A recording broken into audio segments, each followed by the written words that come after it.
के 13वें अध्याय में आप सबका स्वागत है। इस अध्याय का नाम है क्षेत्रज्ञ विभाग योग या इसे प्रकृति पुरुष तथा चेतना के नाम से भी जाना जाता है। तो आज से हम भगवत गीता के तीसरे खंड की शुरुआत कर रहे हैं, जो है अंतिम के 6 अध्याय। तो पहले 6 अध्याय क्या थे? कर्म योग प्रधान। बीच के 6 अध्याय थे ज्ञान योग धर्म भक्ति योग प्रधान। अब अंत के जो 6 अध्याय हैं वो है ज्ञान योग प्रधान। हम देखेंगे क्यों ज्ञान जरूरी है, साथ ही साथ क्षेत्रज्ञ इसका क्या अर्थ होता है आने वाले श्लोकों में हम जानेंगे। पर उससे पहले हम करेंगे श्लोक ऑफ द डे। तो आपको 12वें अध्याय का 20वां श्लोक जो है उसे श्लोक ऑफ द डे कहा गया था। तो अगर आप इसका पठन करना चाहते हैं तो हैंड रेज करिए, हम आपको मौका देंगे। जी प्रभु जी, हरे कृष्ण। जी हरे कृष्ण प्रभु जी। हरे कृष्ण पारस प्रभु जी। हरे कृष्ण प्रभु जी। जी ये तु धर्मामृतमिदं यथोक्तं परिपासते श्रद्धाना मत्परमा भक्तास्ते अतीव मे प्रिया। जी प्रभु जी अनुवाद भी पढ़ लीजिए। जो इस भक्ति के अमर पथ का अनुसरण करते हैं और जो मुझे ही अपने चरम लक्ष्य बनाकर श्रद्धा सहित पूर्ण रूपेण संलग्न रहते हैं, वे भक्त मुझे अत्यधिक प्रिय हैं। जी प्रभु जी, धन्यवाद। हरे कृष्ण सुलोचना माता जी। हरे कृष्ण प्रभु जी। हरे कृष्ण। ये तु धर्मामृतमिदं यथोक्तं पर्युपासते श्रद्धानां मत्परम भक्तास्तेतीव मे प्रियाः। जी माता जी, बहुत ही सुंदर, धन्यवाद। हरे कृष्ण माता जी विवो करके हैं। हरे कृष्ण माता जी। हरे कृष्ण राजकुमारी माता जी। हरे कृष्णा प्रभु जी। हरे कृष्ण माता जी। ये तु धर्मामृतम् इदं यथोक्तं पर्युपासते श्रद्धानां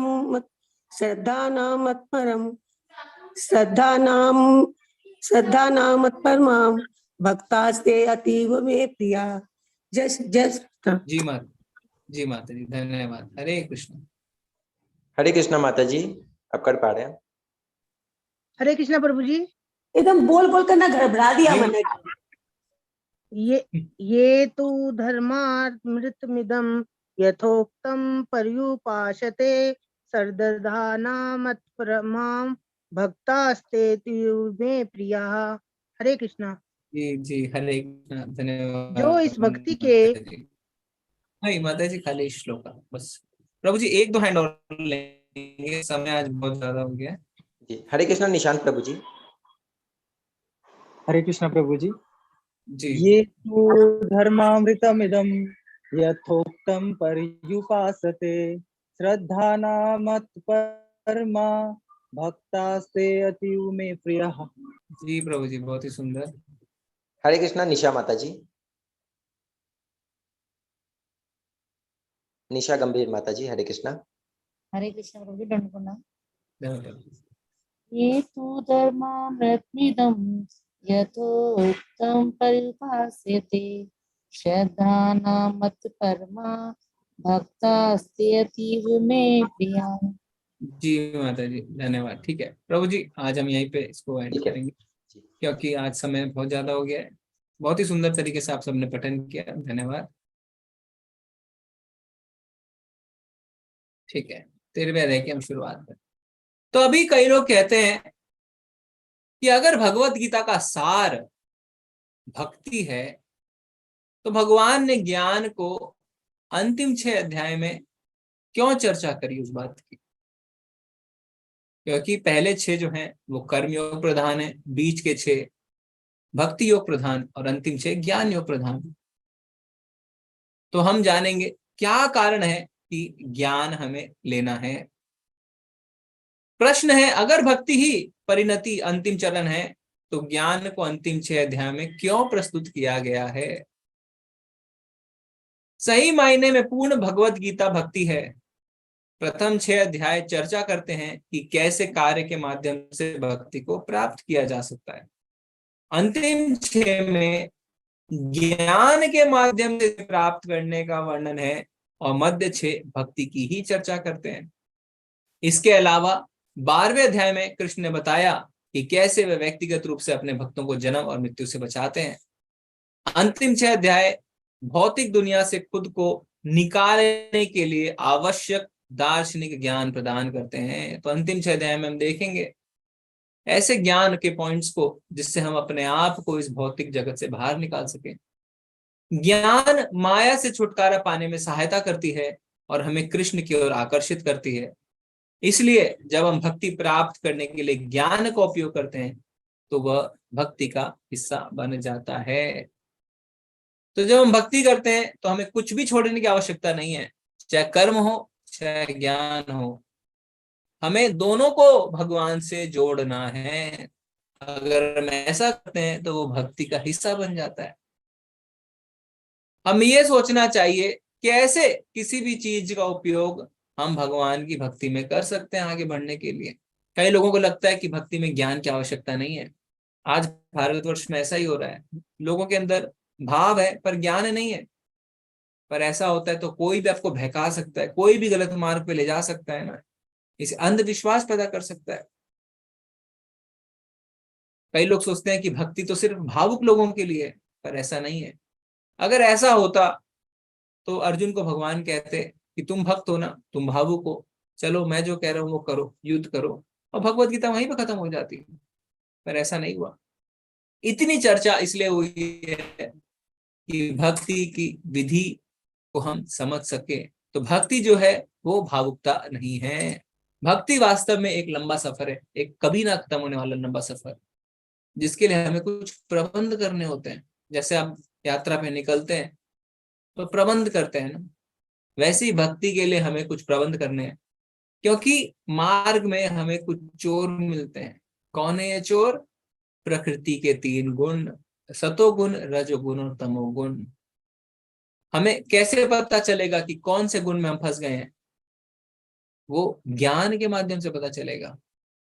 जैसे अर्जुन कह रहा था मुझे युद्ध नहीं करना है, वो तमोगुण में था। तो आने वाले जो अध्याय हैं उसमें भगवान बताएंगे प्रकृति के इन 3 गुणों के बारे में और कैसे हम इससे बाहर निकल सकते हैं। और ज्ञान को योग इसलिए भी कहा गया है जिससे कि कुछ लोग जो ज्ञान अर्जन करते हैं वो आगे चल के भक्ति में आ सकें। जैसे ब्रह्मा जी के 4 पुत्र चतुष्कुमार, वो ज्ञान के मार्ग पे थे। सुखदेव गोस्वामी ज्ञान के मार्ग पे थे। बिल्व मंगल ठाकुर ज्ञान के मार्ग पे थे, पर अंत में उन्होंने भक्ति करी। क्योंकि जब हम ज्ञान अर्जन करते हैं तो 2 चीजें होती हैं। पहला, श्रद्धा बढ़ती है और दूसरा, वैराग्य आता है। श्रद्धा क्या है? भक्ति के जो 9 चरण है उसमें सबसे पहला स्टेप श्रद्धा है ना। श्रद्धा, फिर उसके बाद साधु संग, फिर भजन क्रिया है ना। इस तरीके से भक्ति की जो सीढ़ी है वो ऊपर की ओर बढ़ती है और भाव और प्रेम पे जाके खत्म होती है। सबसे पहला ही है श्रद्धा, और ज्ञान से वैराग्य आता है। क्योंकि जब तक हमें हमारे अंदर वैराग्य नहीं आएगा, अनासक्ति नहीं होगी, तब तक हम भक्ति में आगे नहीं बढ़ सकते। कल के अध्याय में हमने देखा था कि भगवान कहते हैं अगर तुम्हें चीजों से आसक्ति है यानी तुम्हारे अंदर ज्ञान की कमी है, तो हमें ज्ञान को अर्जित करना चाहिए। तो इस अध्याय की शुरुआत अर्जुन करते हैं अपने कुछ प्रश्नों से। अर्जुन क्या कहते हैं? अर्जुन वाचा प्रकृतिम पुरुषम चैव क्षेत्रम क्षेत्रज्ञमेव च एतद्वेदितुम इच्छामि ज्ञानम ज्ञेय केशव। तो भगवान क्या कहते हैं? श्री भगवान वाचा इदं शरीरम कौन्तेय क्षेत्रम इत्याभिधीयते एतद्यो वेत्ति तं प्रभु क्षेत्रज्ञ इति तद्विदः।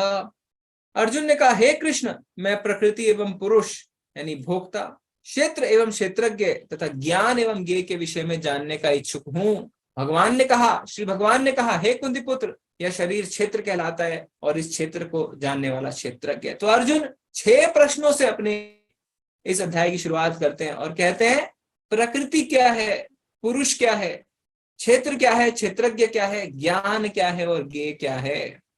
और भगवान उन 6 में से पहले 2 प्रश्नों का उत्तर देते हैं, क्षेत्र और क्षेत्रज्ञ। तो भगवान कहते हैं क्षेत्र यानी हमारा शरीर, तो हमारे शरीर को क्षेत्र क्यों कहा गया? क्षेत्र यानी फील्ड ऑफ एक्शन। क्योंकि हमने क्या जाना था कि जैसी हमारी इच्छा होती है मन में, वैसा हमें शरीर मिलता है ना। भगवान ने 8वें अध्याय में कहा, यम यम वापिस परम भावा तयज्यंत कलेवरम। जैसा जैसा भाव रहेगा मरते समय, वैसा वैसा शरीर मिलेगा। और जैसा हमें शरीर मिलेगा, फिर वैसा कार्य करने के लिए हम बद्ध हो जाएंगे। तो जिससे कि हम अपनी इच्छाओं को पूरा कर सकें, वैसी हमें शरीर की प्राप्ति होती है। तो क्योंकि शरीर के द्वारा हम इच्छाओं को पूरा करते हैं, इसीलिए शरीर को क्षेत्र कहा गया है।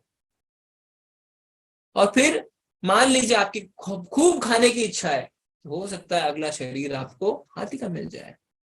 आपको खूब आराम करने की इच्छा है, आलस से भरपूर है आपका शरीर, तो हो सकता है अगले जन्म आपको भालू का शरीर मिल जाए। और फिर एक बार हाथी का शरीर मिल गया तो आप ये नहीं कह सकते मैं 2 रोटी खाऊंगा, आपको ज्यादा खाना पड़ेगा। एक बार शूकर का शरीर मिल गया तो आप ये नहीं कह सकते मैं घी का लड्डू खाऊंगा, आपको मल मूत्र खाना पड़ेगा। तो जैसा शरीर मिलेगा वैसे कार्य करने के लिए आप बद्ध हो जाएंगे। तो ये होता है क्षेत्र। और क्षेत्रज्ञ यानी इस क्षेत्र को जानने वाला, इस शरीर को जानने वाला। तो शरीर को जानने वाला कौन है? हमारी आत्मा। हमारी आत्मा इस शरीर को जानती है। अब मेरा आप सबसे एक प्रश्न है, आप चैट में लिख सकते हैं, और कौन है जो सबके शरीर को जानता है? आत्मा अपने शरीर को जानती है, पर ऐसा कौन है जो सबके शरीर को जानता है? आप चैट में लिख सकते हैं। परमात्मा, कृष्ण, बिल्कुल सही। तो आत्मा अपने शरीर को जानते हैं और कृष्ण या परमात्मा सबके शरीर को जानते हैं। तो यानी इसका अर्थ क्या हुआ कि क्षेत्रज्ञ जो है इस शरीर को जानने वाले वो 2 हैं, एक आत्मा और एक परमात्मा। तो यहाँ पे हम देखते हैं कि भगवान ने अर्जुन के 6 प्रश्नों का क्या उत्तर दिया। तो प्रकृति क्या है? तो भगवान कहते हैं ये भौतिक प्रकृति, दिस मटीरियल नेचर, इसे प्रकृति कहते हैं। पुरुष जो आनंद को भोगता है, तो पुरुष 2 होते हैं, एक भोक्ता और एक परम भोक्ता। भोक्ता यानी जीव यानी हम, परम भोक्ता यानी परमात्मा यानी भगवान। क्षेत्र यानी हमारा शरीर, क्षेत्रज्ञ इस शरीर को जानने वाला, आत्मा और परमात्मा। ज्ञान, ज्ञान क्या है? इस क्षेत्रज्ञ को जानना ही ज्ञान है। जिसे इस बात का ज्ञान हो जाता है कि क्षेत्र क्या है, क्षेत्रज्ञ क्या है, उसे ज्ञान कहते हैं। और ज्ञेयम, ज्ञेयम यानी ज्ञान का लक्ष्य। तो ज्ञान का लक्ष्य कौन है? भगवान खुद। भौतिक ज्ञान का लक्ष्य क्या है? पैसा कमाना, है ना। भौतिक ज्ञान हमें मिलता है स्कूल, कॉलेज, यूनिवर्सिटी में, किस लिए? पैसा कमाओ। पर भगवान का जो आध्यात्मिक ज्ञान मिलता है उसका लक्ष्य होता है भगवान खुद। तो भगवान क्या कहते हैं? क्षेत्रज्ञं चापि माम विद्धि सर्व क्षेत्रेषु भारत, क्षेत्र क्षेत्रज्ञ योर्ज्ञानम यतज् ज्ञानम मतम मम। हे अर्जुन, आपको समझना चाहिए कि मैं भी सभी शरीर का ज्ञाता हूं, और इस शरीर और उसके ज्ञाता को समझने को ज्ञान कहा जाता है। यही मेरी राय है। तो भगवान ने बता दिया कि आत्मा तो शरीर को जानती है, साथ ही साथ मैं भी यानी परमात्मा भी शरीर को जानता हूं। तो 2 क्षेत्रज्ञ होते हैं, आत्मा और परमात्मा। और परमात्मा क्या करते हैं? साक्षी के रूप में इस शरीर में बैठे रहते हैं। उपद्रष्टा अनुमंता च भर्ता भोक्ता महेश्वरा। भगवान कहते हैं इस अध्याय में 23वें श्लोक में कि मैं उपद्रष्टा, उपद्रष्टा का मतलब होता है साक्षी के रूप में, विटनेस के रूप में बैठा रहता हूं और सब चीज देखता रहता हूं, और अनुमति देने वाले के रूप में बैठा रहता हूं। यानी सारी गतिविधियां जो हो रही हैं उसको मैं देख रहा हूं। तो क्या होता है, हम कोई भी गलत कार्य करने जाते हैं, हम सोचते हैं अरे कोई नहीं देख रहा, चलो कर लो। और जब हमें इस बात का ज्ञान हो जाता है ना, इस अध्याय को हम क्यों पढ़ रहे हैं? ज्ञान के लिए, कि भगवान ने कहा है उपद्रष्टा अनुमंता च भर्ता भोक्ता महेश्वरा परमात्मेति चाप युक्तो देहे अस्मिन् पुरुषः परा। परमात्मेति चाप युक्तो, परमात्मा रूप में मैं तुम्हारे अंदर हूं। तो हम समझ जाते हैं नहीं नहीं नहीं, भगवान का सीसीटीवी कैमरा तो हर वक्त चालू है। हम गलत कार्य नहीं कर सकते। हम सरकार के नियमों से बच सकते हैं, पर भगवान के नियमों से कैसे बचेंगे? तो हम गलत कार्य करने से रुक जाते हैं। ठीक है। तो जीवात्मा अपने शरीर को जानती है, दूसरों के शरीर के बारे में नहीं जानती। जैसे अर्जुन कहते हैं ना, भगवान को, जब भगवान कहते हैं कि ये ज्ञान मैंने सूर्यदेव विवस्वान को दिया, तो अर्जुन क्या कहते हैं, पर भगवान ये कैसे संभव है, आप तो मेरे समकालीन है। तो भगवान कहते हैं अर्जुन तुम्हें कुछ ज्ञात नहीं, पर मुझे सब कुछ ज्ञात है। तो वास्तव में जीवात्मा मुश्किल से अपने खुद के बारे में जान पाती है ना। खाना कैसे पचता है आपके पेट में, आपको नहीं पता है। सांस आप लेते हैं तो जानबूझ के लेते हैं कि अपने आप होता रहता है, आपको नहीं पता है। हम अपने शरीर को भी अच्छी तरह नहीं जानते हैं, पर परमात्मा सबको जानते हैं। जैसे एक टेलीफोन एक्सचेंज है ना, आपके मोबाइल नंबर को आप जानते हैं, पर टेलीफोन एक्सचेंज सबके मोबाइल नंबर को जानता है। इसी तरीके से इस चित्र में ये जो खेत है उसको सिर्फ वो किसान जानता है, पर उस गांव के सारे खेत को वहां का राजा जानता है। इसीलिए ईशोपनिषद में क्या कहा गया है कि भगवान पूर्ण है, और पूर्ण है इसलिए सब कुछ जानते हैं। ओम पूर्णमदं पूर्णमिदं पूर्णात् पूर्णमुदच्यते पूर्णास्य पूर्णमादाय पूर्णमेवावशिष्यते। यानी भगवान पूर्ण है और उनसे कुछ भी उद्भूत होता है वो भी पूर्ण है, और पूर्ण से अगर पूर्ण को निकाल लिया जाए तो भी पूर्ण ही रहता है। ठीक है। और ये जो ज्ञान है क्षेत्र क्षेत्रज्ञ का, ये कितना महत्वपूर्ण है। विभिन्न वैदिक ग्रंथों में विभिन्न ऋषियों ने कार्यकलापों के क्षेत्र तथा उन कार्यकलापों के ज्ञाता के ज्ञान का वर्णन किया है। इस विशेष रूप से वेदांत सूत्र में कार्यकारण के समस्त तर्क समेत प्रस्तुत किया गया है। तो व्यास देव जी ने वेदांत सूत्र लिखा था और उसमें भी इस ज्ञान की चर्चा हुई है। तो हमें पता चलता है कि क्षेत्र क्षेत्रज्ञ का ज्ञान कितना महत्वपूर्ण है। अब हम चर्चा करेंगे ब्रह्म पुंज की। तो ब्रह्म पुंज में क्या है, हमारी चेतना के अलग अलग स्तर। तो सबसे पहले हमारी चेतना जो है वो अन्नमय कोश में रहती है, यानी भगवान की शक्ति का प्राकट्य अन्नमय रूप में होता है, जिसका अर्थ है अस्तित्व के लिए भोजन यानी अन्न पर निर्भरता, यह ब्रह्म की भौतिकतावादी अनुभूति है। तो सबसे निचले स्तर पे अन्नमय कोश, जिसमें हम सिर्फ अपने भोजन के बारे में सोचते हैं। फिर जब हमारी चेतना थोड़ी और ऊपर जाती है तब क्या होता है, अन्न में परम सत्य की अनुभूति करने के पश्चात फिर प्राणमय रूप में मनुष्य सजीव लक्षणों या जीवन रूपों के में परम सत्य की अनुभूति करता है। तो अन्नमय कोश के ऊपर है प्राणमय कोश। जैसे बिल्ली आपके किचन में आती है, डरती डरती आती है, सहमती सहमती, क्यों? क्योंकि उसे अपने प्राणों की परवाह होती है। इसे कहते हैं प्राणमय कोश। फिर उसके ऊपर ज्ञानमय कोश, ज्ञानमय रूप में यह अनुभूति सजीव लक्षणों से आगे बढ़कर चिंतन, अनुभव तथा आकांक्षा तक पहुंचती है। आप किसी जानवर को पत्थर मारेंगे, अगली बार वो आपके पास आने में संकोच खाएगा। क्यों? क्योंकि उसने अपने अनुभव से सीखा है। तो हमारी चेतना अन्नमय कोश से प्राणमय कोश, प्राणमय कोश से ज्ञानमय कोश तक ऊपर जाती है। ये जो 3 स्तर हैं ये मनुष्य और जानवर दोनों में पाए जाते हैं, पर अगले जो 2 स्तर हैं वो सिर्फ मनुष्य में पाए जाते हैं। अगला स्तर क्या है? विज्ञानमय कोश। तब ब्रह्म की उच्चतर अनुभूति होती है जिसे विज्ञानमय रूप कहते हैं, जिससे जीव के मन तथा जीवन के लक्षणों को जीव से भिन्न समझा जाता है। तो विज्ञानमय कोश में मनुष्य जिज्ञासा करता है कि मैं कौन हूं, भगवान कौन है, जीवन में दुख क्यों आ रहे हैं, वास्तविक सुख मुझे कैसे मिलेगा, सुख दुख क्या है, ये सारे प्रश्न करता है। कसाई की दुकान में कोई बकरा खड़ा है, अगला नंबर उसी का है, पर वो खाने में व्यस्त है, पत्ते खा रहा है, उसे ये नहीं पता है, वो जिज्ञासा नहीं कर रहा है। पर मनुष्य जीवन में जिज्ञासा हम कर सकते हैं। वेदांत सूत्र में लिखा है अथतो ब्रह्म जिज्ञासा, क्योंकि हमारे अंदर विज्ञानमय कोश पाया जाता है। और फिर हमारी चेतना जब और ऊपर जाती है तो उसे कहते हैं आनंदमय कोश। उसके पश्चात परम अवस्था आती है जो आनंदमय है, अर्थात सर्व आनंदमय प्रकृति की अनुभूति है। इस प्रकार से ब्रह्म अनुभूति की 5 अवस्थाएं हैं जिन्हें ब्रह्म पुंज कहा जाता है। तो आनंदमय कोश में क्या होता है, इसमें भगवान की अनुभूति मनुष्य करने लगता है और परम आनंद की अनुभूति उसे होती है।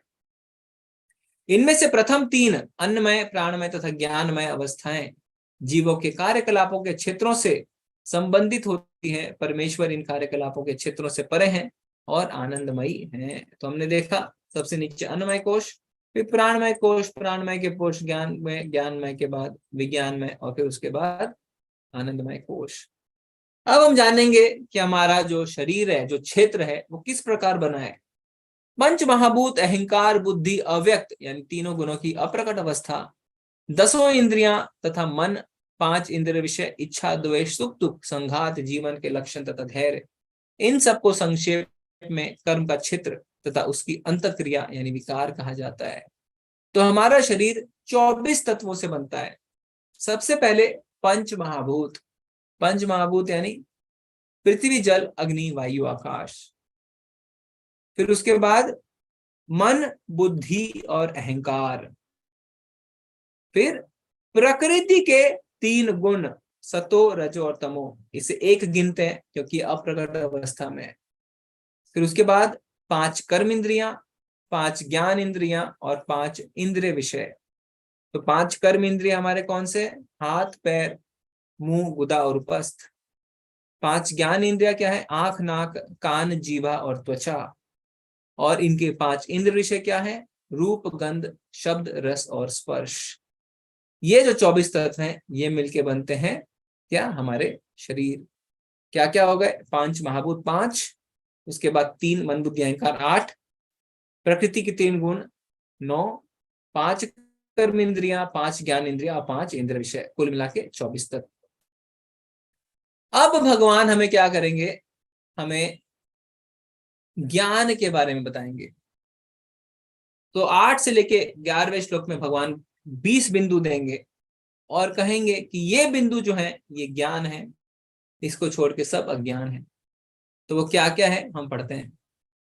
अमानित्वम, अदम्भित्वम, अहिंसा, शांतिरार्जवम, आचार्योपासनम, शौचम, स्थैर्यम, आत्म विनिग्रह, इंद्रियार्थेषु वैराग्यम, अनंकार एव च, जन्म मृत्यु जरा व्याधि दुख दोषानुदर्शनम, असक्तिरन विश्वंगा, पुत्र दार गृहादिषु, नित्यं च समचित्तत्वम, इष्टानिष्टोपपत्तिषु, मयि चानेन योगेन भक्तिरभय विचारिणी, विविक्त देश सेवित्वम, अरतिर्जन्म संसदि, अध्यात्म ज्ञान नित्यत्वम, तत्व ज्ञान अर्थ दर्शनम, एतज्ज्ञानमिति प्रोक्तम, अज्ञानम यत् तो अन्यथा। विनम्रता, दंभहीनता, अहिंसा, सहिष्णुता, सरलता, प्रामाणिक गुरु के पास जाना, पवित्रता, स्थिरता, आत्मसंयम, इंद्रिय तृप्ति के विषयों का परित्याग, अहंकार का अभाव, जन्म मृत्यु वृद्धावस्था तथा रोग के दोषों की अनुभूति, वैराग्य, संतान, स्त्री, घर तथा अन्य वस्तुओं की ममता से मुक्ति, अच्छी तथा बुरी घटनाओं के प्रति संभाव, मेरे प्रति निरंतर अनन्य भक्ति, एकांत स्थान में रहने की इच्छा, जन समूह से विलगाव, आत्म साक्षात्कार की महत्ता को स्वीकारना तथा परम सत्य की दार्शनिक खोज। इन सबको मैं ज्ञान घोषित करता हूं और इनके अतिरिक्त जो भी है वह सब अज्ञान है। तो भगवान बता रहे हैं ये 20 बिंदु ज्ञान है, बाकी सब अज्ञान है।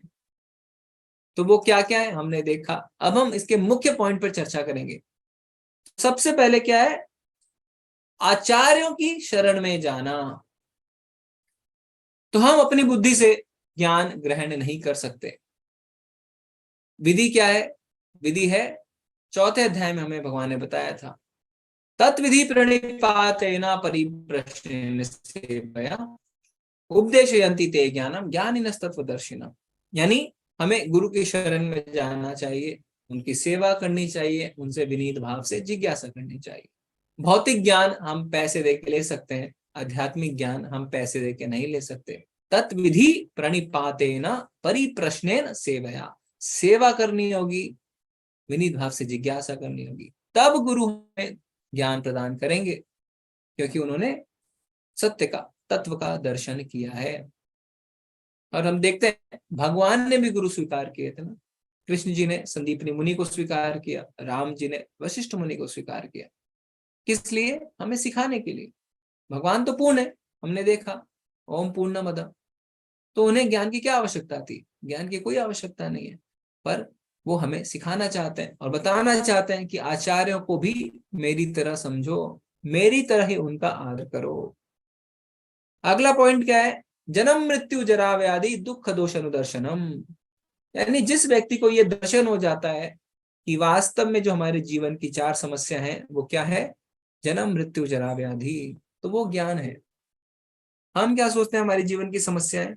हम गरीब हैं, वो अमीर है, हम काले हैं, वो गोरा है, हम इंडिया में रहते हैं, वो अमेरिका में रहता है, है ना। हम तो घर का खाते हैं, वो बाहर का खाता है। हम कपड़े सिलवाते हैं, वो तो ब्रांड न्यू खरीदता है ना, ब्रांडेड सिले सिलाए। हम इसी को अपने जीवन की तकलीफ मान लेते हैं। ये तकलीफें नहीं है हमारे जीवन की। जीवन की तकलीफें हैं जन्म मृत्यु जरा व्याधि। बोले जन्म तकलीफ है? हाँ, जन्म तकलीफ है। श्रीमद् भागवतम में लिखा है कि जब बच्चे का जन्म होता है, जब वो 10 महीने तक माँ के गर्भ में रहता है ना, 10 महीना मतलब लूनर मंथ, जो सब है ना, जो कैलेंडर मंथ अगर देखेंगे तो 9 महीने, लूनर मंथ 10 महीने। तो वो बहुत ही दयनीय अवस्था में रहता है ना। उसी थैली में मल मूत्र खून कीटाणु सब रहते हैं, उसे काटते हैं कीड़े। और उस अवस्था में वो भगवान से प्रार्थना भी करता है। श्रीमद् भागवतम में उन प्रार्थनाओं की चर्चा भी हुई है। और वो भगवान को कहता है कि भगवान, मुझे ऐसी अवस्था में अब दोबारा नहीं आना, मुझसे गलती हुई, अब मैं आपकी भक्ति करूंगा, ऐसा प्रॉमिस करता है वो भगवान को। बहुत दयनीय स्थिति है, कीड़े काट रहे हैं, है ना, कुछ नहीं, उल्टे पड़े हैं, है ना, बहुत दयनीय अवस्था हो जाती है। पर जब वो बाहर निकलता है और प्रकृति के संपर्क में आता है तो भूल जाता है कि मैंने ऐसी प्रार्थनाएं करी थी। तो जन्म जो है वो बहुत कष्टदायी है। मृत्यु कैसे कष्टदायी है? गरुड़ पुराण में लिखा है कि मरते समय 10,000 बिच्छू काटे ऐसा दर्द होता है। बताने के लिए कोई बचता नहीं है, तो हमें पता नहीं है, पर शास्त्र में लिखा है। और जरा और व्याधि, जरा यानी बुढ़ापा, व्याधि यानी बीमारियां। तो जिसको इस बात का दर्शन हो गया कि वास्तव में यही हमारी 4 समस्या हैं, तो वो ज्ञान उसको हो गया। अब कोई नौजवान कह सकता है, आप मुझसे जरा व्याधि की बातें क्यों करते हैं, मैं तो नौजवान हूं। पर हमें समझना है कि 3 ताप से कोई नहीं बच सकता है। क्या है वो 3 ताप? आदि भौतिक, आदि दैविक और आध्यात्मिक। आदि भौतिक मतलब दूसरों के द्वारा किया गया था। जवान है, चल रहा है रोड पे, पीछे से आके बस ने ठोकर मार दी, उसकी गलती नहीं थी, पर दूसरों के कारण दुख मिला, आदि भौतिक। आदि दैविक, बाढ़ आ गया, अर्थक्वेक आ गया, सूखा पड़ गया, उसकी गलती नहीं थी, देवी देवताओं द्वारा प्रदान किया गया दुख। और आध्यात्मिक यानी अपने मन और अपनी बुद्धि के कारण प्राप्त दुख। जैसे फिल्म स्टार्स होते हैं, सब कुछ है उनके पास, पर फिर भी डिप्रेशन में चले जाते हैं, अपने मन के द्वारा उन्हें दुख मिलता है। तो ये जो 3 ताप है, इससे कोई नहीं बच सकता है, चाहे नौजवान हो चाहे बूढ़ा हो। और फिर क्या है तीसरा पॉइंट? अनन्य भक्ति। अनन्य का अर्थ होता है अन्य और कोई भी नहीं। तो अगर हमारे मन में भक्ति नहीं है पर बाकी सारे ज्ञान के बिंदु हैं, तो ऐसे ज्ञान का कोई लाभ नहीं है। और अगर हमारे मन में भक्ति है तो बाकी सारे बिंदु अपने आप प्रकट हो जाते हैं। इसलिए ब्रह्म संहिता में ब्रह्मा जी कहते हैं कि वेद पढ़ के भी भगवान को नहीं समझा जा सकता, पर भक्ति की आंखों से और प्रेम के काजल से हम भगवान को समझ सकते हैं। तो अब हम संक्षेप में हर बिंदु की चर्चा करेंगे। विनम्रता यानी सम्मानित होने की संतुष्टि के लिए उत्सुक ना होना। शिष्टता, समझना कि हम शरीर नहीं है और इस प्रकार सम्मान और अनादर एक ही है। अहिंसा, जब तक कोई लोगों को आध्यात्मिक ज्ञान तक नहीं पहुंचाता तब तक वह अहिंसा का अभ्यास कर रहा है। सहनशीलता, दूसरों में अपमान और अपमान सहने का अभ्यास करना। जैसे विभीषण है ना, उन्हें लंका से निकाल दिया गया था, पर वो भक्ति में लगे रहे, अंत में उन्होंने भगवान की प्राप्ति करी, अमर भी हो गए। फिर क्या है? सादगी, इतना सीधा कि आप दुश्मन के सामने भी सच का खुलासा कर सकें। तो ऐसा नहीं है कि इंडियन आर्मी चली जाए पाकिस्तान में और कहे कि हमारा ये स्ट्रैटेजी है, नहीं। इसका अर्थ ये होता है कि दुश्मन के आगे भी यह सच प्रकट करना कि भगवान का नाम ही सत्य है। एक आध्यात्मिक गुरु को स्वीकार करना यह जरूरी है। स्वच्छता, स्नान बाहरी और जप आंतरिक। तो बाहरी स्वच्छता तो हम सारे लोग रखते हैं ना, shampoo, face wash, body wash, सब कुछ। पर अंदर की स्वच्छता के लिए, चेतो दर्पण मार्जनम के लिए हम कुछ नहीं सोचते हैं। उसके लिए हमें क्या करना है? हरे कृष्णा कृष्णा कृष्णा हरे हरे, हरे राम राम राम हरे हरे। भगवान के नाम से जब से क्या होगा? हमारे चित्त की सफाई हो जाएगी। स्थिरता, आध्यात्मिक जीवन में प्रगति करने का दृढ़ संकल्प। तो अगर हमने दृढ़ संकल्प लिया है एक माला करनी है तो करनी है, चाहे कुछ भी हो जाए, वो स्थिरता हमें मेंटेन करनी है। आत्म संयम, आध्यात्मिक उन्नति के प्रतिकूल कुछ भी अस्वीकार करें, इंद्रियों को नियंत्रित करें। इंद्रिय वस्तु का त्याग, अनावश्यक मांगों को पूरा करने के लिए नहीं, केवल भक्ति सेवा के लिए, शरीर को फिट रखने के लिए। पर आजकल क्या हो गया है, आजकल इंद्र तृप्ति ही सक्सेस का मापदंड हो गया। कौन कितना इंद्र तृप्ति कर रहा है वही सबसे ज्यादा सक्सेसफुल है। पर ये सारा का सारा जो खिलवाड़ चल रहा है ये शास्त्रों के खिलाफ है। शास्त्र कहते हैं इंद्र तृप्ति कम से कम करो, खाली अपने शरीर को मेंटेन करने के लिए ही कार्य करो, उतना ही इंद्र तृप्ति करो, बाकी समय भगवान की भक्ति में लगाओ। झूठे अहंकार की अनुपस्थिति, अस्वीकार कि मैं शरीर या मन हूं, स्वीकार करें कि मैं कृष्ण का सेवक हूं। जीवेर स्वरूप होए कृष्ण नित्यदास।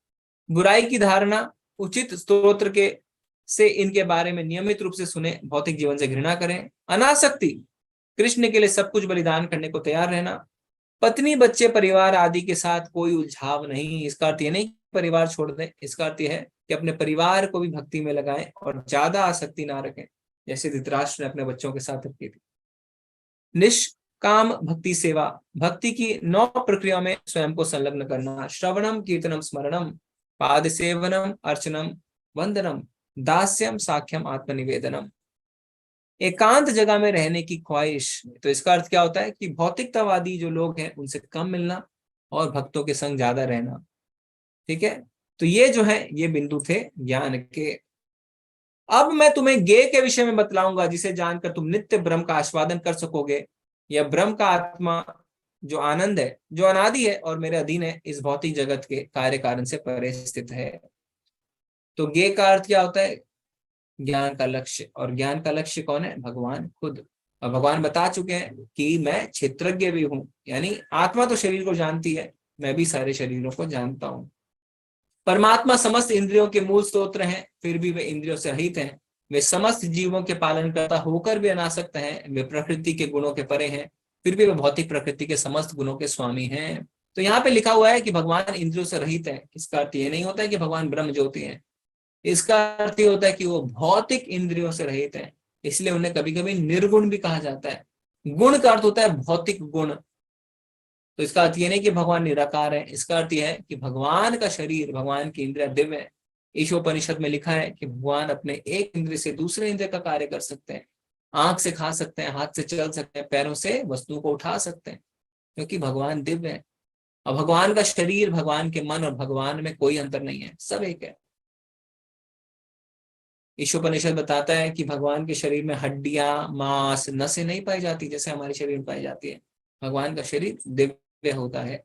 परम सत्य समस्त जीवों, चर अचर के बाहर तथा भीतर स्थित है। वे भौतिक इंद्रियों के द्वारा जानने या देखने से परे है, यद्यपि वह अत्यंत दूर है किंतु हम सबों के निकट भी है। तो ये विरोधाभास पूर्ण भगवान के अंदर उनकी अचिंत्य शक्ति द्वारा पाए जाते हैं।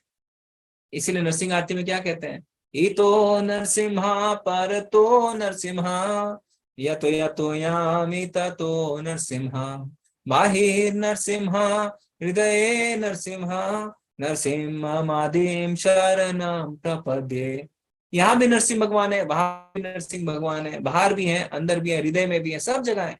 और ऐसा है इसीलिए तो वो खंबे से प्रकट हो गए। तो भगवान अपनी शक्ति के कारण, बहिरंगा शक्ति के कारण हर जगह मौजूद है।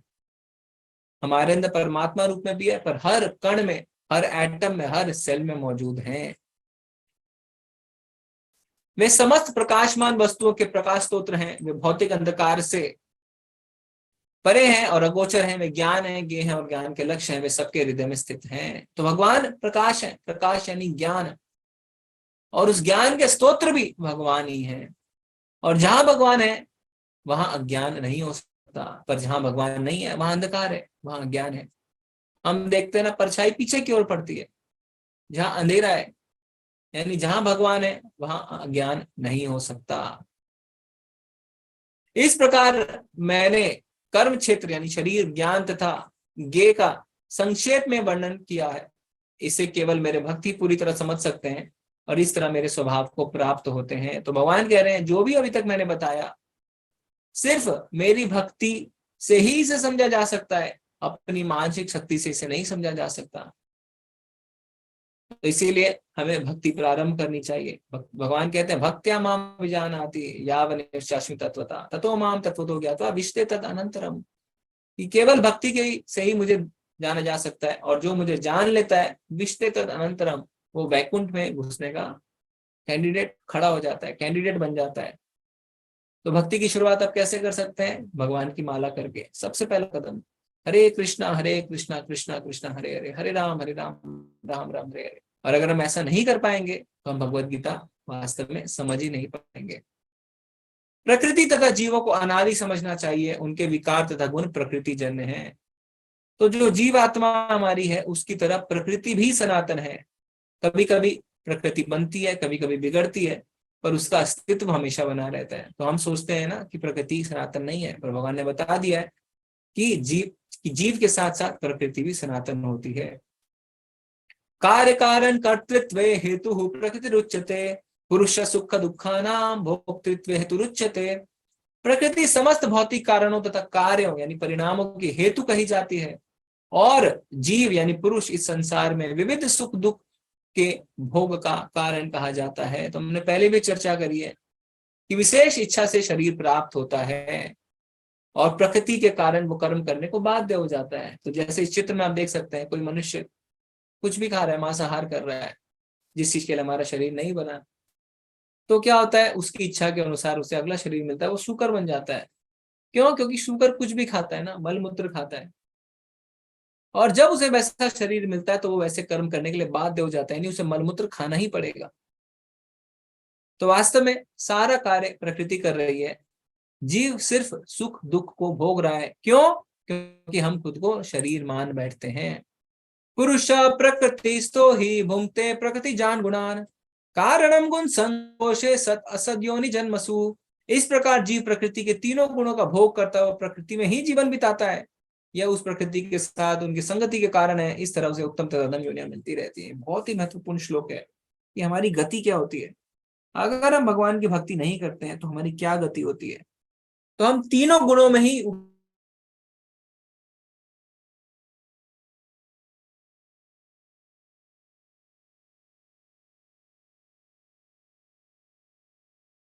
तमोगुण यानी आलस और प्रमाद, रजोगुण यानी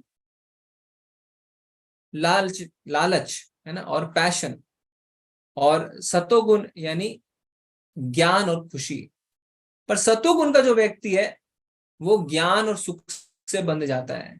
तो इन तीनों से ऊपर जो है उसे कहते हैं शुद्ध सत्व, और ये हम सिर्फ भगवान की शरणागति होके ही प्राप्त कर सकते हैं। भगवान ने कहा है कि जो मेरी शरणागति लेता है वो ही इन तीन गुणों से ऊपर उठ पाता है। दैवी येषा गुणमयी मम माया दुरत्यया मामे वह प्रपद्यन्ते माया मेताम तरन्ति ते, कि इस प्रकृति को पार कर पाना दुरत्यया बहुत मुश्किल है। मामे वह प्रपद्यन्ते, जो मेरी शरण में आता है, माया मेताम तरन्ति ते, वो इसे पार कर जाता है। और अगर हम पार नहीं करेंगे तो हम प्रकृति में घूमते रहेंगे, 84 लाख योनियों में घूमते रहेंगे, जन्म के बाद दूसरा तीसरा करोड़ों जन्म लेते रहेंगे। आप चित्र में देख सकते हैं, प्रभुपाद जी बताते हैं शास्त्रों में क्या लिखा है। सबसे पहले हम जलचर बनते हैं, जलचर के बाद हम पेड़ पौधे बनते हैं, पेड़ पौधों के बाद हम कीड़े कीटाणु बनते हैं, कीड़े कीटाणु के बाद हम पक्षी बनते हैं, पक्षी के बाद हम पशु बनते हैं, और पशु के बाद हम इंसान बनते हैं। ये है प्रक्रिया धीरे धीरे ऊपर उठने की। तो सोचिए, ये मनुष्य शरीर हमें मिला है, इसका हमें सदुपयोग करना चाहिए, नहीं तो हम कहाँ सड़ रहे होंगे, क्या कर रहे होंगे हमें नहीं पता, और करके आए हम ऐसा।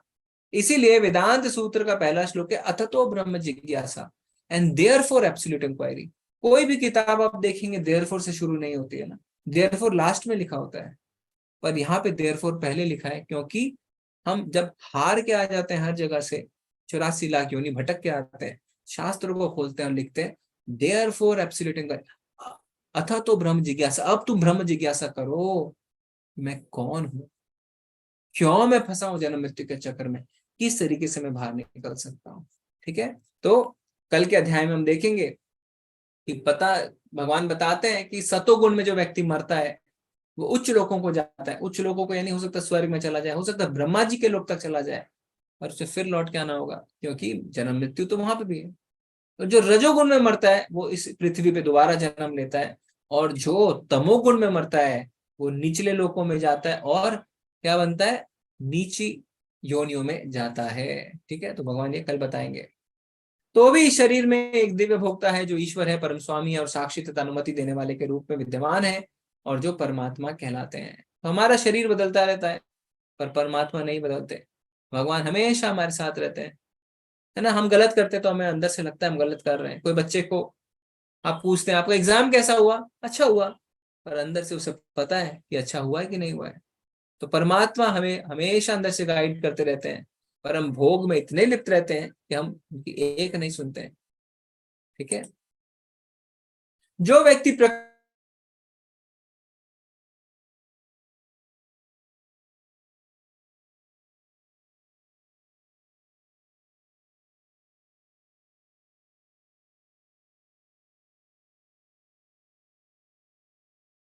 उसको ज्ञान हो जाता है और वो प्रयास करता है कि मैं 3 गुणों से ऊपर उठ जाऊं। जैसे परीक्षित महाराज जब 7 दिनों बाद मरने वाले थे, उन्होंने जिज्ञासा करी कि मुझे क्या करना है, तो उन्होंने श्रीमद् भागवतम सुनी। सुखदेव गोस्वामी ने उन्हें 7 दिन 7 रातों तक क्या करा, श्रीमद् भागवतम का पाठ सुनाया। और जो अगले अध्याय हमारे आने वाले उसमें हम देखेंगे कैसे जीवन की हर एक गतिविधि तीनों गुणों से प्रभावित होती है। जैसे हमारी श्रद्धा, जो सतोगुण में स्थित व्यक्ति है वो देवी देवताओं की पूजा करता है, उनसे धन मांगता है, चीजें मांगता है। जो रजोगुण में स्थित है वो क्या करता है, किसी शक्तिशाली व्यक्ति की पूजा करता है ना, किसी नेता के पास चला जाएगा, किसी फिल्म स्टार के पास चला जाएगा। और जो तमोगुणी होता है वो भूत प्रेतों की पूजा करता है। तो जो 3 गुण है प्रकृति के, वो हमारे हर एक गतिविधि को छूते हैं। जैसे पढ़ाई, सतोगुणी व्यक्ति बिल्कुल आराम से बैठ के अच्छी तरह अच्छी किताबें पढ़ता है, रजोगुणी व्यक्ति शरीर को आराम देते हुए पढ़ता है, और तमोगुणी 20 किताबें खोल लेता है पर उसे पता ही नहीं है क्या पढ़ना, और वो सो जाता है, आलस और प्रमाद में लिप्त रहता है। इसी तरीके से अगर बच्चे एग्जाम दे रहे हैं तो सतोगुणी बच्चे आप देखेंगे क्या करेंगे, अपने पेपर पे ध्यान देंगे, आएगा तो लिखेंगे, नहीं तो नहीं लिखेंगे। रजोगुणी मोड ऑफ पैशन है ना, मुझे तो पास होना है, मुझे तो फर्स्ट आना है, तो चीटिंग भी करेगा। और तमोगुणी क्या करेगा, अरे मैंने तो मैथ्स की तैयारी करी थी, आज तो फिजिक्स का पेपर है, उसे पता ही नहीं है पेपर कौन सा है, वो सो जाता है। इसीलिए प्रभुपाद जी क्या कहते हैं, तमोगुण यानी मोड ऑफ इग्नोरेंस, रजोगुण यानी मोड ऑफ पैशन, और सतोगुण यानी मोड ऑफ गुडनेस। इसी तरीके से हमारा भोजन भी तीनों गुणों में आता है। सतोगुणी व्यक्ति भगवान को भोग लगा के प्रसाद ग्रहण करता है, रजोगुणी व्यक्ति बहुत मिर्च मसाले खाता है। भगवान हमारे भोजन के बारे में बताने वाले हैं आने के अध्याय में कि हमें कैसा भोजन करना चाहिए। और तमोगुणी व्यक्ति क्या करता है, सड़ा हुआ खाना खाता है। कुछ लोग परमात्मा को ध्यान के द्वारा अपने भीतर देखते हैं, तो दूसरे लोग ज्ञान के अनुशीलन द्वारा, और कुछ ऐसे हैं जो निष्काम कर्मियों द्वारा देखते हैं।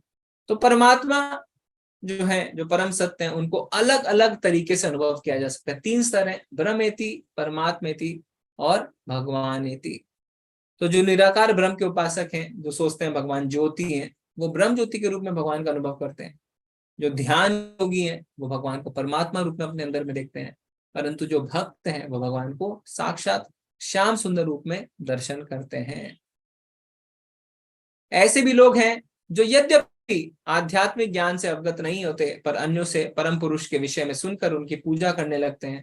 ये लोग भी प्रामाणिक पुरुषों से श्रवण करने की मनोवृत्ति होने के कारण जन्म तथा मृत्यु पथ को पार कर जाते हैं। अब कई लोग होते हैं, हम शास्त्र नहीं पढ़ सकते, हमें पढ़ना नहीं आता, हम क्या करें, क्या हमें मुक्ति नहीं मिलेगी, क्या हम भक्ति नहीं कर सकते? ऐसा नहीं है। सबसे पहले क्या है नवदा भक्ति में, श्रवणम, सुनने मात्र से हमारा कल्याण हो जाता है। जैसे देवहूति, उन्होंने अपने पुत्र कपिल मुनि से सुना, तो हमें सुनने का अभ्यास करना चाहिए। हे भरतवंशियों में श्रेष्ठ, यह जान लो कि चर तथा अचर जो भी तुम्हें अस्तित्व में दिख रहा है वे है वह कर्म क्षेत्र तथा क्षेत्र के ज्ञाता का संयोग मात्र है। तो कर्म क्षेत्र यानी शरीर जो जड़ है, और आत्मा जो है वो चेतन है।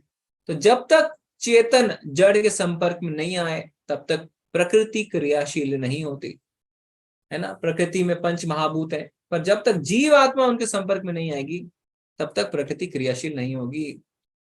समम सर्वेषु भूतेषु तिष्ठन्तं परमेश्वरम विनश्यत्स विनश्यन्तम यः पश्यति स पश्यति। ये श्लोक ऑफ द डे है, आप इसे नोट भी कर लीजिए। 13वें अध्याय का 28वां श्लोक।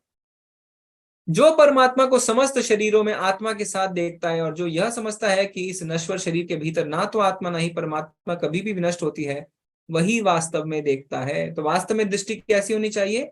शरीर के हिसाब से हमें व्यवहार नहीं करना। हमें यह समझना है कि सब के अंदर परमात्मा है और सब भगवान के अंश हैं। जो व्यक्ति परमात्मा को सर्वत्र तथा प्रत्येक जीव में समान रूप से वर्तमान देखता है, वह अपने मन के द्वारा अपने आप को भ्रष्ट नहीं करता। इस प्रकार वह दिव्य गंतव्य को प्राप्त करता है। तो विद्वान पुरुष सबको समान रूप से देखता है ना। हम अपने आप को कभी कभी शरीर मान बैठते हैं और हम सोचते हैं हम तो शरीर है, और जैसे हम सोचते हैं हम शरीर है यानी हमें भोग करना है, क्योंकि ये शरीर खत्म होगा, जिंदगी ना मिलेगी दोबारा, और यहीं से हमारी सारी समस्याएं खत्म जो है शुरू हो जाती हैं। तो जैसे हम भोग प्रवृत्ति में आते हैं हमारे दुख शुरू हो जाते हैं। जो यह देखता है कि सारे कार्य शरीर द्वारा संपन्न किए जाते हैं, जिसकी उत्पत्ति प्रकृति से हुई है, और जो देखता है कि आत्मा कुछ भी नहीं करता, वही यथार्थ में देखता है। तो वास्तव में जो भी कर रहे हैं वो प्रकृति के 3 गुण ही कर रहे हैं। यद्यपि आकाश सर्वव्यापी है, किंतु अपनी सूक्ष्म प्रकृति के कारण किसी वस्तु में लिप्त नहीं होती। इसी तरह ब्रह्म दृष्टि में स्थित आत्मा शरीर में स्थित रहते हुए भी शरीर से लिप्त नहीं होती। तो अगर हमें भगवान की भक्ति करेंगे तो हमें क्या करना है? हमें ये समझना है कि हम शरीर नहीं, हम आत्मा है। और जब इस बात को हम समझेंगे तो हम प्रकृति के 3 गुणों से ऊपर उठने का प्रयास करेंगे। हे भरत पुत्र, जिस प्रकार सूर्य अकेले इस सारे ब्रह्मांड को प्रकाशित करता है, उसी प्रकार शरीर के भीतर स्थित एक आत्मा सारे शरीर को चेतना से प्रकाशित करती है। तो कैसे पता चलेगा कि आत्मा है कि नहीं है? तो जड़ और चेतन में यही फर्क है ना। चेतन यानी कॉन्शियसनेस, आत्मा का लक्षण ही है चेतना। जैसे एक रूम में लाइट है तो वो बल्ब है इसीलिए लाइट है। इसी तरीके से अगर हमारे शरीर में चेतना है, आत्मा है इसीलिए चेतना है। और जब चेतना निकल जाती है तो शरीर को कोई देखना भी नहीं चाहता ना, भले ही कोई मिस वर्ल्ड मिस यूनिवर्स क्यों ना हो। एक बार अगर उसके शरीर से चेतना निकल जाए तो आप उसकी ओर झांकेंगे भी नहीं। जो लोग ज्ञान के चक्षुओं से शरीर तथा शरीर के ज्ञाता के अंतर को देखते हैं और भव बंधन से मुक्त हो जाते हैं, उन्हें परम लक्ष्य प्राप्त होता है। ठीक है, तो इससे हमारा अध्याय शेष होता है। हम प्रभुपाद जी के कुछ शब्द देख लेते हैं। इस 13वें अध्याय का तात्पर्य यही है कि मनुष्य को शरीर के स्वामी तथा परमात्मा के अंतर को समझना चाहिए। उसे श्लोक 8 से 12 तक में वर्णित मुक्ति की विधि को जानना चाहिए, तभी वो परम गति को प्राप्त हो सकता है। तो 8 से 12 में जो हमने ज्ञान के 20 बिंदु देखे, प्रभुपाद जी कह रहे हैं कि वो मुक्ति की विधि है। श्रद्धालु को चाहिए कि सर्वप्रथम वह ईश्वर का श्रवण करने के लिए सत्संगति करे और धीरे धीरे प्रबुद्ध बने। यदि गुरु स्वीकार कर लिए जाए तो पदार्थ तथा आत्मा के अंतर को समझा जा सकता है और वही अग्रिम आत्म साक्षात्कार के लिए शुभारंभ बन जाता है। गुरु अनेक प्रकार के उपदेशों से अपने शिष्यों को देहात्म बुद्धि से मुक्त होने की शिक्षा देते हैं। उदाहरणार्थ भगवद गीता में कृष्ण अर्जुन को भौतिक बातों से मुक्त होने के लिए शिक्षा देते हैं। तो यहाँ पे प्रभुपाद जी भक्तों के संग पे ध्यान देने के लिए कह रहे हैं। तो इसीलिए इस्कॉन की ABCD में ए है एसोसिएशन, भक्तों का संग। भक्तों का संग बहुत आवश्यक है। मनुष्य यह तो समझ सकता है कि वह शरीर पदार्थ है और इसे 24 तत्वों में विश्लेषित किया जा सकता है। जीवन के लक्षण इन्हीं तत्वों को अंतःक्रिया है, किंतु उनसे भी ऊपर आत्मा और परमात्मा है। आत्मा तथा परमात्मा 2 हैं। यह भौतिक जगत आत्मा तथा 24 तत्वों के संयोग से कार्यशील है। मनुष्य को चाहिए कि गुरु की सहायता से इस अध्याय को भलीभांति समझे। तो गुरु की शरण में जाना बहुत आवश्यक है, जैसे भगवान खुद गए। और साथ ही साथ जब हम समझ जाएंगे कि वास्तव में शरीर जो है कुछ नहीं है बल्कि 24 तत्वों से बना हुआ एक जड़ पदार्थ है, और जब तक इसके अंदर आत्मा चेतन रूप में प्रवेश नहीं करती है तब तक ये कार्यशील नहीं हो सकता है।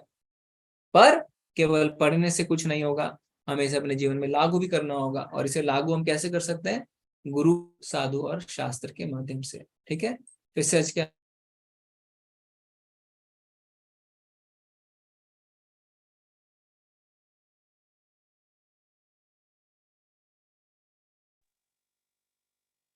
प्रभु? हरे कृष्णा।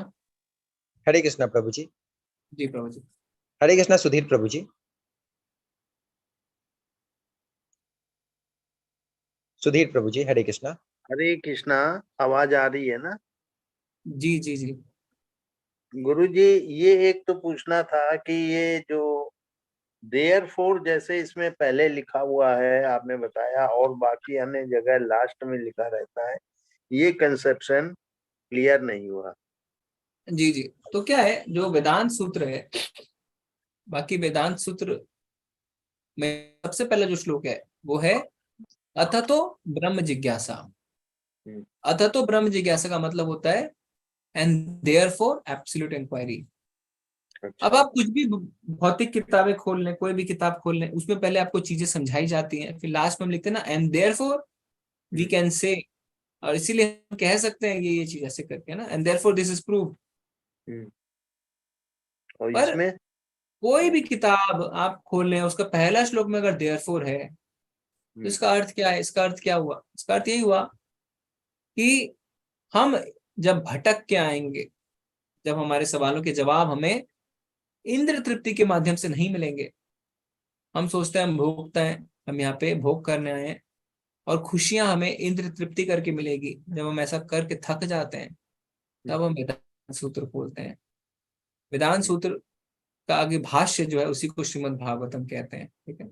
जब उसे खोलते हैं, पहला ही श्लोक पढ़ते हैं, अथ तो ब्रह्म जिज्ञासा, ब्रह्म जिज्ञासा करो, थक गए ना, कर ली इंद्र तृप्ति, चैन मिल गया, अब ब्रह्म जिज्ञासा कर लो जी, ठीक है। अच्छा गुरु जी, ये जो तीन ताप जैसे बताए ना, दैहिक दैविक भौतिक है ना, तो ये जो आध्यात्मिक जो बताया था कि हमें अपने स्वयं से मिलते हैं, डिप्रेशन है, तो ये दैहिक दैहिक हुए क्या ये वाले ताप?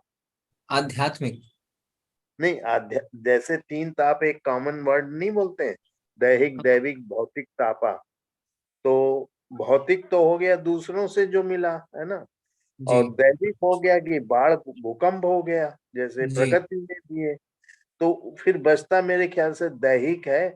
दैहिक मतलब ये हो गया कि अपने स्वयं से जो हमको डिप्रेशन, मगर दैहिक वर्ड ही हुआ ना आध्यात्मिक का पर्याय। नहीं, एक है आदि भौतिक, एक है आदि दैविक, और एक है आध्यात्मिक। अच्छा, ये आध्यात्मिक ही वर्ड रहेगा, इसका कोई पर्याय भी है क्या? तीन शब्द हैं अलग अलग, आदि भौतिक, आदि दैविक, आध्यात्मिक, ठीक है। और एक गुरु जी ये जैसे जो इंद्रिय विषय बताए थे ना, तो ये ज्ञानेंद्रियों के ये इंद्रिय विषय होते हैं ना, 5 जो ज्ञानेंद्रिय। ज्ञान इंद्रिय क्या हो गया ना, आंख का हो गया रूप, कान का हो गया शब्द, जीवा का हो गया रस, त्वचा का हो गया स्पर्श, ठीक है, नाक का हो गया गंध। आंख में ये शायद पतंगे का उदाहरण है, गंध में भौरे का वो है कि भौरा गंध से मतलब फूल में फंस जाता है।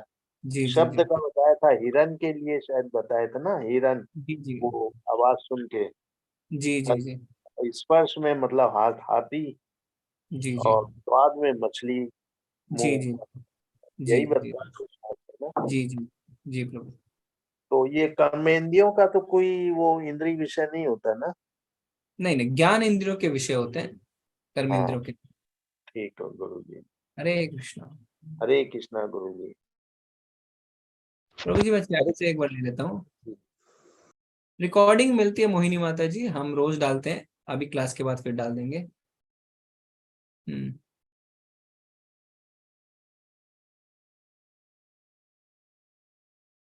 अंकित प्रभु पूछ रहे हैं कि आफ्टर डेथ लोग अपने अपने कर्मों के हिसाब से अलग अलग लोक में जाते हैं, वो लोग कौन कौन से हैं? हाँ, तो हम देखेंगे आने वाले अध्यायों में। हम 3 लोग कहते हैं ना, तीनों लोग का क्या होता है? पृथ्वी एक लोक, पृथ्वी के ऊपर जो ग्रह हैं वो दूसरे लोग, पृथ्वी के नीचे जो ग्रह हैं वो तीसरे लोग। तो ऊपर कौन कौन से ग्रह हैं, नीचे कौन कौन से ग्रह हैं, हम सबके नाम भी देखेंगे। ओके प्रभु जी, आने वाले अध्याय में आने वाला है। पारस प्रभु की तबीयत आज ठीक नहीं है, प्रभु जी थोड़ा आराम करिए, महामंत्र का जाप बढ़ाइए। ओके प्रियंका माता जी, आप हैंड रेस कर सकते हैं, इससे आपके हम प्रश्न ले सकते हैं तुलसी माला के लिए। ओके, रंजय प्रभु जी कह रहे हैं आत्मा किस चीज से बनी है? तो आत्मा भौतिक वस्तुओं से नहीं बनी है, आत्मा दिव्य है, ठीक है। आप जैसे पूछेंगे भगवान किस चीज से बने हैं तो अगर किसी चीज से भगवान बने हैं तो वो चीज भगवान से ऊपर हो गई, यानी वो चीज पहले थी, भगवान बाद में थे, तभी तो भगवान उससे बने। ठीक है, तो ये प्रश्न ही इनवैलिड है, क्योंकि सबसे पहले भगवान आए, फिर सब कुछ आया।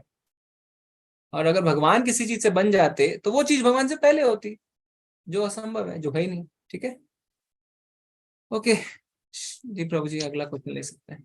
हरे कृष्णा शिवानी माता जी। कृष्णा प्रभु जी। हरे कृष्णा। प्रभु जी, मुझे ये समझ में आया कि आपने कहा था कि सतोगुण करते हैं भगवान जी की पूजा, रजोगुण करते हैं कोई ताकतवर व्यक्ति की पूजा, और तमोगुण किसकी करते हैं? तमोगुण करते हैं भूत प्रेत की पूजा। वो भूत, कैसे? हाँ, वो रात में जाते हैं कहीं पे खाली जगह पे और फिर वहां पे भूत प्रेत की पूजा करते हैं। ठीक है, पर हमें क्या करना है? सतोगुण। सतोगुण से भी ऊपर हमें कृष्ण जी की भक्ति करनी है, और कृष्ण जी की भक्ति करने के लिए हमें क्या करना है? हरे कृष्णा हरे कृष्णा हम्म, हरे हरे, हरे राम राम राम हरे हरे। जी कौन सी क्लास में आप हैं? 3rd। हाँ, तो आपको तो बड़े अच्छे से समझ में आ गई हैं चीजें। अर्जुन ने कहा था मेरा मोह खत्म हो गया है, पर देखिए बाकी लोगों का मोह अभी भी जारी है। ठीक है, हम भी समझ जाएंगे और अच्छा हो जाएगा, और हम भी ऐसा ही करेंगे, है ना। आपका नाम क्या है? Love it. Navit, very nice. तो आप कितनी माला करते हैं? अभी बांध कर।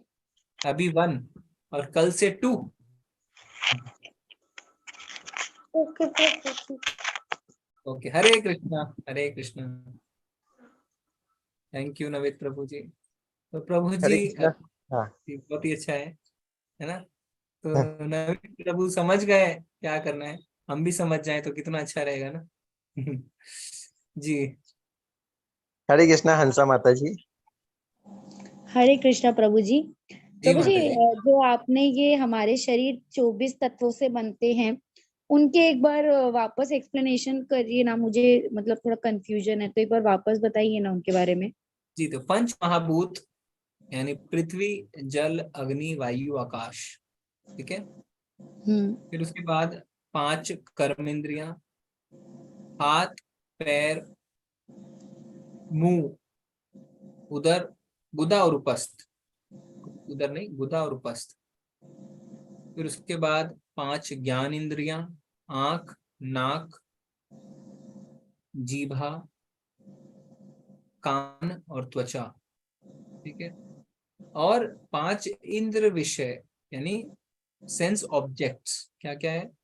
आंख के लिए रूप, नाक के लिए गंध, जीभा के लिए रस, कान के लिए शब्द, और त्वचा के लिए स्पर्श।